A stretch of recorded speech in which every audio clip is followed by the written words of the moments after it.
जिसे आत्मशोधन करना है उसे ब्रह्मचर्य रहना ही है, इसीलिए इसको शुरू किया। जिसे ब्रह्मचर्य रहना है उसे शरीर को चिकना बनाना, श्रृंगार करना, यह सब छोड़ देना चाहिए। अभी कुछ दिन बाद शरीर छूट जाएगा, फिर लकड़ी में जलेगा भाई। चाहे जितना इसे पाउडर लगा लो, चाहे जितना इत्र छिड़क लो, आग में जलेगा कुछ दिन। बोले कुछ दिन क्यों, अभी तो हम 30-40 साल ऐसे निकल गए। ऐसे अब पता नहीं 30-40 साल है कि नहीं है, ऐसे निकल जाएंगे। ब्रह्मा जी के यहां कमल की पंखुड़ी में जितने में सुई छेदो उतने में 1 वर्ष हो गया। अपने 100 वर्ष कितने हुए, 100 बार ऐसे ब्रह्मलोक में करे तो हो गया। अपने शरीर को ज्यादा श्रृंगार, सुख, सुविधा, प्यार मत दो। जितने से भजन बन जाए, धर्म बने, उतने ही दो। स्त्रियों का काम भाव से स्पर्श करना, संभाषण करना, देखना छोड़ दे। यदि आत्मशोधन करना है स्त्री साधक को पुरुष साधक से, काम भाव से, कैसे, किसी भी तरह से। बहुत सावधानी का विषय से आपको खुद निर्वाह करना है, कोई दूसरा निर्वाह करने वाला नहीं, दूसरे को सफाई देने की जरूरत नहीं। तीसरी बात, पहला है शरीर का श्रृंगार, दूसरा है स्त्रियों से संसर्ग, संभाषण, बातचीत आदि आदि। तीसरा है पौष्टिक और स्वादिष्ट भोजन। ये महान भयंकर हैं 3 बातें जो साधक को नष्ट कर देती है। शरीर का श्रृंगार करना, माताओं बहनों से काम भाव से युक्त होकर के इस तरह का व्यवहार, बातचीत, ऐसा आप सफाई पेश कर सकते हैं। भैया सफाई पेश करने की बात नहीं, आप खुद देख लीजिएगा।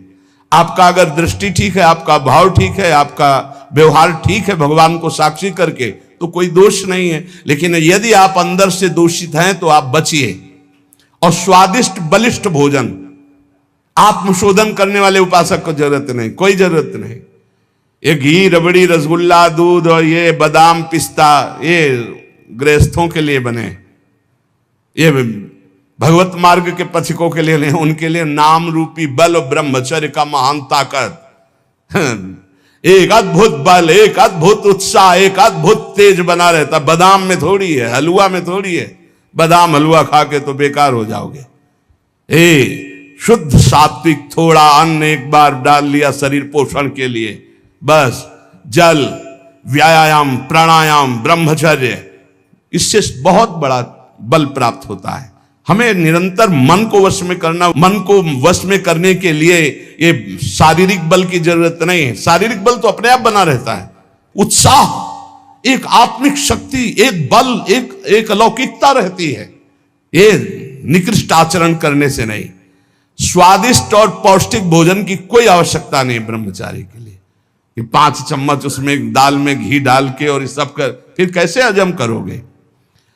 तपस्वी उपासक को चाहिए स्त्री के रूप की तरफ, उसके हास्य की तरफ, उसके मधुवचन की तरफ, उनके संकेत की तरफ, उनके हाव भाव की तरफ, या स्त्री उपासक को चाहिए पुरुष के ऐसे परस्पर चितवन को ना देखे, ना चिंतन करे, ना देखे, ना चिंतन करे।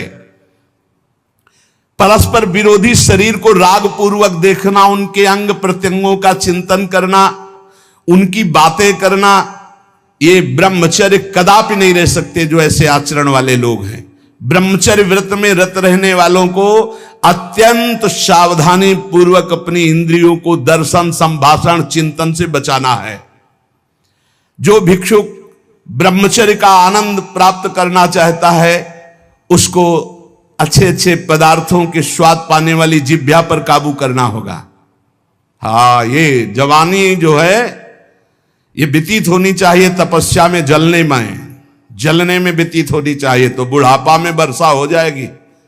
गर्मी की बात वर्षा आती है ना, जलोगे तपोगे तो वर्षा हो जाएगी। अगर पहले ही भीजे भोगों में पड़े रहोगे तो बुढ़ापा में सड़ोगे। फिर ध्यान रखना, पक्की बात समझ लो। सड़ना जानते हो किसे कहते हैं? अगर ध्यान हो आपको हितधाम में, एक 70-75 वर्ष के वयोवृद्ध वेशधारी जो बोल रहे थे, तो हम दोबारा पुनरावृत्ति नहीं करेंगे बोलने की, वो बोल रहे थे, आप लोगों को ध्यान होगा कि महाराज बचा लीजिए, 75 साल का हूं, ऐसे से ऐसा ऐसा ऐसा। इसलिए ब्रह्मचर्यरत भिक्षुक को चाहिए किसी भी विपरीत शरीर से परिचय न ले, एकांत मिलन की बात ना हो, किसी भी तरह से अपने मन की कमजोरी सामने वाला ना जान पावे। ब्रह्मचर्यरत भिक्षुक को चाहिए कि वासनावर्धक, पुष्टिकारक भोजन, पेय, वार्ता, दृश्य इनका परित्याग कर दे। जैसे बहुत ज्यादा ईंधन हो तो अग्नि उतने ही ज्यादा बढ़ेगी, ऐसे जितना पौष्टिक आहार करोगे उतने काबाग्नि बढ़ेगी। शरीर का श्रृंगार, शरीर की शोभा, शरीर को सुख आराम देने की भावना वाला कभी ब्रह्मचारी नहीं हो सकता। बहुत सावधान। जब भगवत मार्ग में चले तो अंगूठी की जरूरत क्या है? जब भगवत मार्ग में चले हैं तो किसी भी तरह के आभूषण की जरूरत क्या है? भगवत मार्ग में चले तो कंघा की जरूरत क्या है? भगवत मार्ग में चले हैं तो चिकनाहट लगाने की जरूरत क्या है? सजाने की जरूरत क्या है? वैसे ही तेजों में सजे रहोगे। दो ही प्रकार से भगवत मार्ग में रहने वालों की पद्धति है, या तो पूरे बाल मुड़वा दे या पूरे बाल रखे रखे, 10-20 वर्ष बनाए रखो फिर मुड़वा दो, या पूरे जीवन बनाए रखो, और या फिर 2-2 महीने 4-4 महीने के नियम में उनका मुंडन कराते रहो। ये कंघा लगाना, ये सेटिंग करना, फिटिंग कर, ये सब नहीं है। बाण लगोटा बचा के इंद्री कभी न देखा पर नारी, और भिक्षा के टुकड़े खा करके चढ़ी परमार्थ की तैयारी। आंख उठाकर किसी की तरफ नहीं देखा, काछ वाच मन निश्चल राखे, धन धन जननी तेरी रे, फिर आगे चलकर प्रकाशित हो जाओगे। बहुत सावधानी की जरूरत है और व्यायाम अत्यंत आवश्यक है। ये नहीं कि हम बहुत सेवा करते, नहीं। अरे ब्रह्मचर्य को पचाने के लिए 1 घंटा व्यायाम की जरूरत है। दवा कोई वर्जिश से बेहतर नहीं, नुक्सा है कम खर्च, बालानसेन शक्ति बढ़े, फुर्ती लहे, चोट न अधिक पिराए, अन्न पचे चंगा रहे, कसरत सदा सहाय। कम से कम 1500 दंड बैठक मारियो, फिर 2-4-6 घंटे पद्मासन सिद्धासन में नस नाड़ी एकदम शुद्ध, तब वो ब्रह्मचर्य लगना चाहिए कि ब्रह्मचारी जा रहा है। ये पानी से शुद्ध हो जाओगे, पानी से केवल, जैसा घी लगता है ऐसा पानी लगेगा। प्राणवायु का संशोधन करके प्राणायाम कह नहीं रहा है, हफ्ता भर भोजन नहीं मिला, गंगा जल से काम चलता रहा है। जब कभी कहीं मिल गया तो फिर 30-35। एक बार एक गंगा किनारे एक कुटी थी, तो राधे श्याम झोपड़ी थी, वयोवृद्ध संत निकले। आओ आओ, हम जानते हैं गंगा किनारे भ्रमण करने वालों की क्या दशा होती, क्योंकि गंगा किनारे रहे भूखे हो गए। हाँ महाराज, कई दिन से नहीं मिला? हो गए होंगे 8-10 दिन। बोले बैठो, कोई त्योहार था, गांव से गए, पूरी कचौड़ी मांग के लाए। आप सही मानो इतनी, वो पूरी लाके ऐसे रख दिए, 2-4 ऐसे सब्जी के टुकड़े होंगे भिक्षा में जैसे। हमें यह भी ध्यान नहीं रहा कि इनके लिए पूछे। पूरा राधे श्याम जब पा चुके गंगा जल, हमका महाराज आप, बोले हमें पता है, हम शाम के फिर ले आएंगे। बोले हमें पता है गंगा किनारे कैसे होते, क्योंकि अब फिर पता नहीं कई दिन में मिले और कई दिन बाद मिला था। और कभी गैस की गोली थोड़ी कि गैस में कुछ नहीं, गंगा जल। अच्छा, ऐसी स्थिति में रोज आसनों पे बैठना, रोज व्यायाम करना। अभी पता नहीं आजकल के नए बच्चे व्यायाम में क्यों नहीं लगते, प्राणायाम क्यों नहीं करते, क्यों संयम से नहीं चलना चाहते? को बोले समय नहीं है। समय आधा घंटा 1 घंटा तो व्यायाम होना चाहिए। ये व्यायाम जरूरी है, गृहस्थ हो या विरक्त, आधा घंटा व्यायाम। मोटरसाइकिल भी जब चलाते हैं ना लोग, तो पहले रेस में डालते हैं, नहीं एकदम धुआं करके रेस में, फिर वो एकदम गर्म। जब तुम भी रेस में डालो, सुबह उठ के 2 बजे उठे, छत में चले गए 3 बजे तक, दंड बैठक व्यायाम प्राणायाम करके एकदम फुर्सत पाए, सत्संग में ऐसे बैठे। ब्रह्मचारी मतलब आग, ब्रह्मचर्य मतलब आग, आप सच्ची समझो आग। पैर ऐसे पड़े जैसे आग में पैर पड़ते। आग में पैर कैसे पड़ते? ऐसे ब्रह्मचारी चलता है, क्या है, जैसे गिलहरी नहीं एकदम टिलटिलाती भागती है, ऐसे ब्रह्मचर्य का जीवन होता। पता नहीं तुम लोगों की बातें समझ में क्यों नहीं आ रही। हाँ, सच्ची बात कहते, ब्रह्मचर्य में खान पान वाली बात की नहीं कि रबड़ी रसगुल्ला हो तब चिकना, वो तो पेट चिकनाएगा, पेट चिकना मिलेगा एकदम। और ब्रह्मचारी के नेत्र होते हैं, नेत्र बोलते, जैसे जंगली सिंह के नेत्र हैं ऐसे ब्रह्मचारी के नेत्र होते हैं। उसके नेत्र में एक पावर होता है, एक दबाव पक्ष होता है, वो जिस पर नेत्र डाले तो एक बार झुक जाए सामने वाले के नेत्र। ब्रह्मचर्य का ऐसा पावर, देवलोक सहित समस्त देवता उससे नित्य नमस्कार करते हैं जो ब्रह्मचारी होता है। जो भिक्षुक वीतराग शारीरिक और मानसिक ब्रह्मचर्य से परिपक्व, शारीरिक ब्रह्मचर्य और मानसिक ब्रह्मचर्य, मन और 5 ज्ञानेंद्रियों के द्वारा किसी भी विषय का धर्म विरुद्ध भोग नहीं, ये ब्रह्मचर्य धर्म है, ये ध्रुपद है, ये नित्य है, ये शाश्वत है। पूर्व काल में कितने महामुनि इससे सिद्ध हो गए, इसलिए वर्तमान में और भविष्य में भी जो शुद्ध ब्रह्मचर्य का पालन करेगा वो परम पद का अधिकारी होगा। हिंसा, झूठ, चोरी, मैथुन और परिग्रह और रात्रि का भोजन, जो इनको छोड़ देता है वही भिक्षुक सिद्ध होता है। फिर सुन लीजिए, हिंसा मन वचन कर्म से किसी भी जीव की नहीं, झूठ बिल्कुल नहीं बोलना, चोरी किसी की नहीं करना। चोरी का तात्पर्य है अगर किसी का खेत है, किसी की वस्तु है, किसी का अधिकार है, हम बिना पूछे नहीं छुएंगे।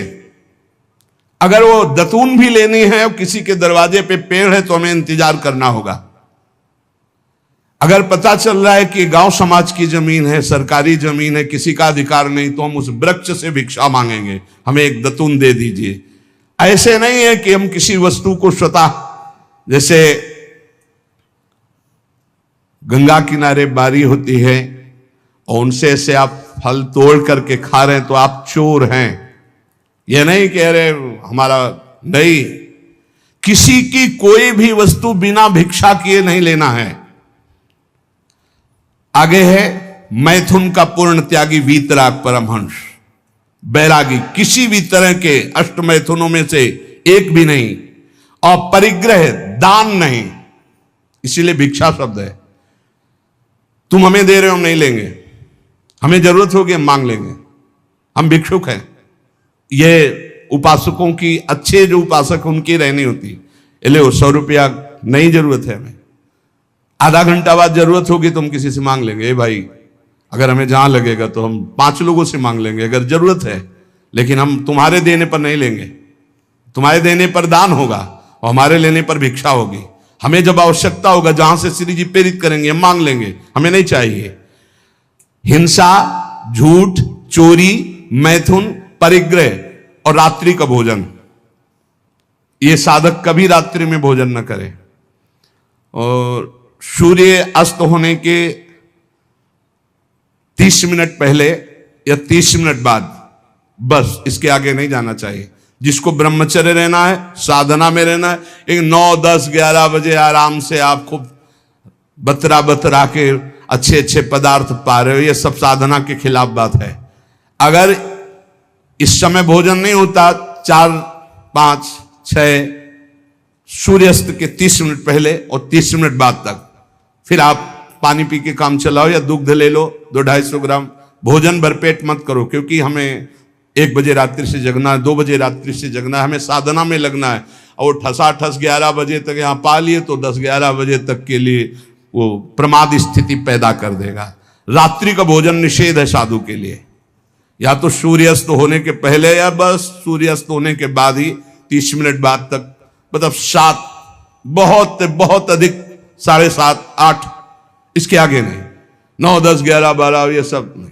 गृहस्थों की बात अलग। वीतराग परमहंसों का हमने स्वभाव देखा है, सूर्यास्त होते होते जो कुछ, बस फिर इसके बाद शांत।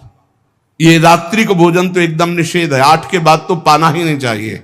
ये नियम बना लो, क्योंकि अपनी दिनचर्या में या तो ऐसा कुछ विधान करो, हमें लगता हो जाता होगा है? हाँ, ये मतलब ये सावधानी की जरूरत, इसमें मना किया गया है। और ये वैसे भी अपनी दिनचर्या में नहीं बन पाएगा। रात्रि के 12:30-1 बजे जगना है और आपने 9, 10, 11 बजे दबा के पा लिया तो कैसे जग पाओगे, फिर नहीं चल पाओगे। ये 5 कारण होने पर, उपदेश मिलने पर भी वो अपने जीवन में नहीं उतार पाता है। अभिमानी होने से, क्रोधी होने से, प्रमादी होने से, असाध्य रोगी होने से या भोगी होने से। ये 5 दोष होने के कारण गुरुजनों के उपदेश अपने जीवन में नहीं उतार सकता। अभिमानी होने से, क्रोधी होने से, प्रमादी होने से, असाध्य रोगी होने से या भोगी होने से। जो ब्रह्मचर्य नहीं रह पा रहा है, जो भोगी है, वो गुरु के उपदेश नहीं धारण कर सकता। जो असाध्य रोगी है वो बेचारा असमर्थ है, और जो प्रमादी है वो नहीं, और जो क्रोधी है वो नहीं, और जो अभिमानी है वो नहीं।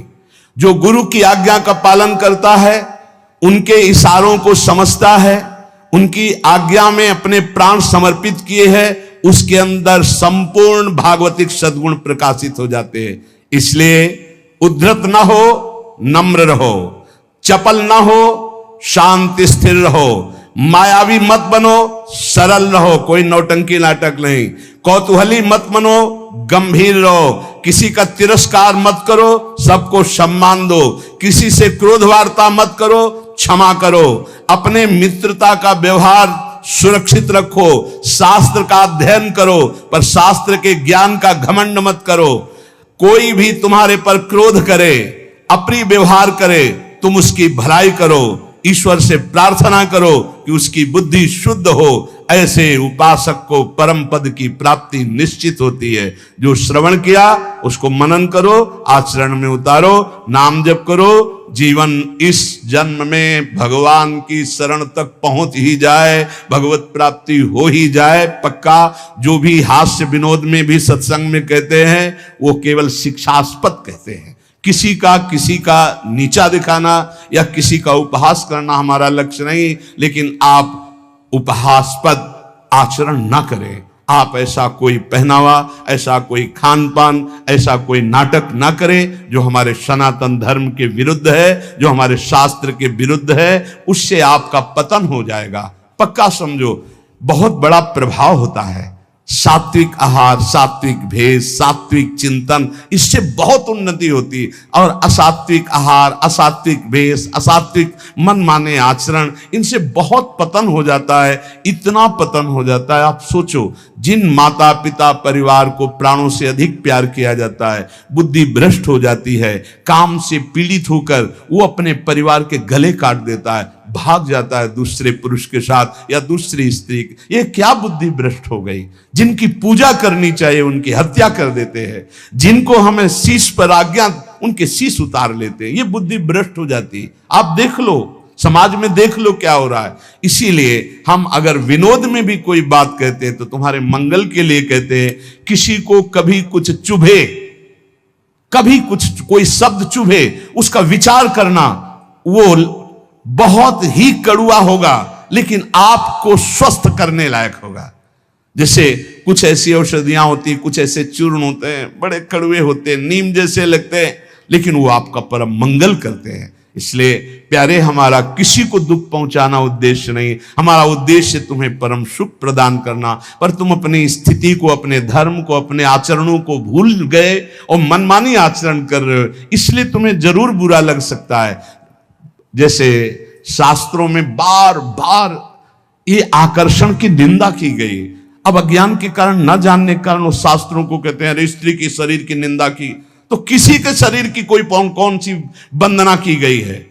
पुरुष का शरीर चाहे स्त्री का शरीर है तो पांच भौतिक परस्पर आकर्षण की निंदा की गई, परस्पर अधर्माचरण की निंदा की गई। अगर आप शास्त्र सम्मत बातों को विचार करके देखें तो आज जो हमारी दुर्दशा हो रही वो शास्त्र न मानने से हो रही, शास्त्र की आज्ञा का पालन ना करने से हो रही।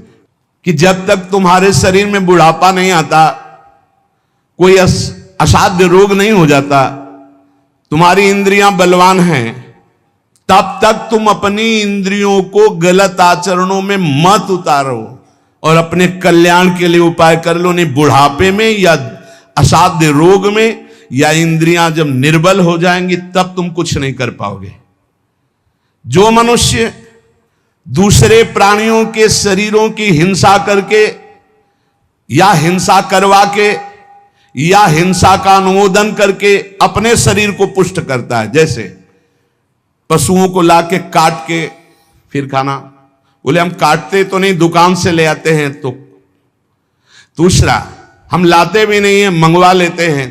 तीनों को बराबर नरक मिलेगा। कर्ता प्रेरक अनुमोदन, प्राणियों की हिंसा करना, हिंसा करवाना, हिंसा का अनुमोदन करना, ये स्वभाव भगवत मार्ग से बिल्कुल विपरीत ले जाएगा। संतों की बातें, भगवत भक्तों की बातें, शास्त्र की बातें जहर जैसी लगेंगी ऐसे लोगों को, और अगर सुन लिया श्रद्धा से तो सुधार भी हो सकता है। किसी भी तरह से किसी भी जीव को मार करके खाना जो हमारे शास्त्र के विरुद्ध है, वो तुम्हारे लिए हिंसा बहुत बड़ा पाप होगा। जीव तो सब में है, जीव बिना जीवे नहीं। मूरी में भी जीव है, गाजर में भी जीव है, आलू में भी जीव है, अरहर के पेड़ में भी जीव है, उर्द के भी पेड़ में, गेहूं के भी पेड़ में, लेकिन वो हमारे खाने के लिए शास्त्र सम्मत है। लेकिन ये दूसरे अन्य जीवों के मारकर खाने की बात मानव शरीर के लिए नहीं, राक्षसी भाव के लिए, जो राक्षस हैं उनके लिए है। संसार में जितने भी जीव हैं, मन से, वचन से, शरीर से जब किसी को दंड नहीं दिया जाता तो अपने सारे पाप नष्ट होने लगते हैं और उसे कोई भी दुख भोगना नहीं पड़ेगा। उसके दुख देने वाले पाप कर्म क्षय हो जाते हैं। सभी जीव को चाहिए कि ये बात समझ लें, सब यहां जीना चाहते हैं, सब अपने शरीर को सुखी रखना चाहते हैं। अगर किसी भी प्राणी को तुम मारते हो या उबालते हो या खाते हो तो तुम्हारा नाश निश्चित है, तुम्हारी दुर्गति निश्चित है। अपने स्वार्थ के लिए, काम से, क्रोध से, भय से यदि किसी को पीड़ा पहुंचाते हो, काम से, चार लोग मिलकर किसी के साथ ऐसा अभद्र व्यवहार करना या मार देना या ऐसा कर देना, तुम ये सत्य समझ लीजिए कि तुम्हारी दुर्गति पक्की है। ये महापुरुषों के वचन है। जो श्रेष्ठ, परोपकारी, निश्चय पूर्वक दूसरों के दुख को दूर करने की बात करने वाले हैं, वही मानव जीवन धारण करने का लाभ लेते हैं। क्रोध से, लोभ से, भय से या हास्य से भी पापकारी बात कभी मत करो। पाप वाली बात हंसी मजाक में भी मत बोलो। जो साधक आत्मज्ञान प्राप्त करना चाहता है उसे चाहिए सत्य बोले, परमित बोले, थोड़ा बोले, और संशय रहित बोले, परिपूर्ण स्पष्ट बोले, अनुभूत बोले, और वाणी को चंचल ना होने दे, मर्यादा से बोले। ऐसा बोलने वाला साधु परमार्थ की उन्नति को प्राप्त होता है। सत्य बोले, थोड़ा बोले, संशय रहित बोले, परिपूर्ण स्पष्ट शास्त्र सम्मत बोले, जो बोले अनुभव से बोले, वाचालता रहित होकर बोले, वो परमार्थ का पथिक होता है। जो भाषा सत्य है पर कठोर है, दूसरे को दुख पहुंचा रही है, बड़ी रूखी बात है, वो नहीं बोलनी चाहिए। प्रातः काल उठ करके भूमि के चरण छूकर बड़े बुजुर्गों को नमस्कार करके भगवत आराधना करके अपनी दिनचर्या में जाते हैं, उनका देखो कैसा आचरण होगा। जो सुबह से ही उठे गंदे आचरणों का चिंतन, गंदी वार्ता, गंदी क्रियाएं, पशुता छा गई है। इसलिए प्यारे, आज किसी भी प्रलोभन से यदि हमारा मन लुभायमान होगा तो हम शास्त्र की सही बात तुम्हें नहीं बता पाएंगे। और अगर हमारा उद्देश्य आपको भगवत प्राप्ति कराना है, आपका मंगल कराना है, तो निर्भय होकर दहाड़ते हुए आपसे कहेंगे, और आप प्यार से सुन लेना। थोड़ा कड़ुआ लगेगा लेकिन आपको बहुत ठीक कर देगा। ये सुदर्शन चूर्ण है, बड़ा कड़ुआ होता है सुदर्शन चूर्ण, लेकिन जिसका बुखार ना उतरता हो, नियम से सुदर्शन चूर्ण पाए, उसका बुखार उतर जाएगा। ऐसे ये जो माया का बुखार है ना, सत्संग रूपी सुदर्शन चूर्ण पाओगे, ये उतर जाएगा। नाम जप करो, सत्संग में कभी बुरा मत मानना। साधु, शास्त्र और गुरुजनों की बातें ये सदैव परमार्थ की उन्नति पर चढ़ाने वाली होती है। एक बार हृदय को सुनाना, ऐसा कि कड़ुआ सुन करके मुझे विचार हो कि मेरे जीवन में गंदगी क्या है और उसे दूर करना है, तो आपको अच्छा लगने लगेगा। शास्त्र जब बोलता है तो सत्य बोलता है, धर्म प्रिय बोलता है, उसमें आपका परम मंगल छुपा होता है। इसलिए कभी कभी कोई बात ऐसी उपहासास्पद या कड़वी लगे तो आपके मंगल के लिए तस्मात् शास्त्रम प्रमाणम है। और जहां कभी किसी को संशय लगे कि आपने बात कही थी कहां से प्रमाणित है, तो आप हमसे हृदय से पूछ लेना, वो कहीं ना कहीं लिखी होगी, आप देख लेना, कहीं ना कहीं लिखी होगी। सात्विक कैसे वस्त्र धारण करने चाहिए शास्त्र आज्ञा करता है, चाहे पुरुष हो चाहे स्त्री हो, वस्त्रों का बहुत प्रभाव है। कैसे आपको श्रृंगार करना है शास्त्र आज्ञा करता है। पातिव्रत धर्म का पालन करने वाली सौभाग्यवती पत्नी अपने पति को रिझाने के लिए षोडश श्रृंगार करती है, बाहर नहीं। बाहर वो गंभीरता पूर्वक कुछ ऐसे सौभाग्य चिन्ह धारण करके सौम्य भाव में रहती है। ऐसे जो आदेश हुए उनसे हमारे धर्म की रक्षा होती है, उनसे हमारी मानसिकता पवित्र रहती है। लेकिन पातिव्रत धर्म, एक पत्नी व्रत धर्म जो शास्त्राज्ञा करता है, या ब्रह्मचर्य व्रत धर्म अब ग्रंथों में लिखे रह रहे, कोई बिरला इन बातों को समझ रहा है नहीं। विदेशी आचरण हमारे देश में पधार रहे, ये जो धर्म स्थलियां हैं विदेशी भाव आ रहे। तो हमें लगता है सत्संग ही है एक जो तुम्हें डांट सकता है, सत्संग ही है एक जो तुम्हें झकझोर सकता है, सत्संग ही है जो तुम्हें गिरे हुए को शब्द के द्वारा उठा सकता है। आज गुरु कृपा से, श्री जी की कृपा से हजारों लोग इन्हीं कड़वी बातों को सुन सुनकर उठकर खड़े हो रहे हैं, अपने गंदे आचरणों का त्याग करके भगवत मार्ग में चल रहे। इसलिए सबसे प्रार्थना है, नाम जप करो, जो तुम्हें कड़वा लगे उसे बार बार मनन करो, वो तुम्हारे मन की गंदगी को दूर करके प्रियालाल से मिला देगा। विश्वास करो, प्रियालाल से मिले बिना ये मनुष्य जीवन बिल्कुल व्यर्थ जीवन है। फिर और योनियां देखो, ऐसी गर्मी हो रही, पानी जगह जगह, छोटे छोटे सरोवर जो होते थे वो सूख चुके हैं, पानी की बड़ी अव्यवस्था है। सोचो उन पशु पक्षियों को जहां आसपास नदी नहीं है। पहले तो धर्मात्मा लोग छोटे छोटे ऐसे पानी की व्यवस्थाएं करते थे पशुओं के लिए। सैकड़ों जगह वृंदावन में ऐसी नादी बनी हुई थी जिनमें शीतल जल भरा होता था गौओं के लिए। एक जगह भी खोजना मुश्किल हो जाएगा। पशुओं के लिए, पक्षियों के लिए पानी की बड़ी व्यवस्था है। तुम तो मनुष्य बिसलरी की बोतल खरीद लोगे, उनको कहां से है? विचार करके देखो। तो अगर हम अन्य योनियों में जाते हैं तो कितने भयानक दुख हमारे ऊपर होंगे।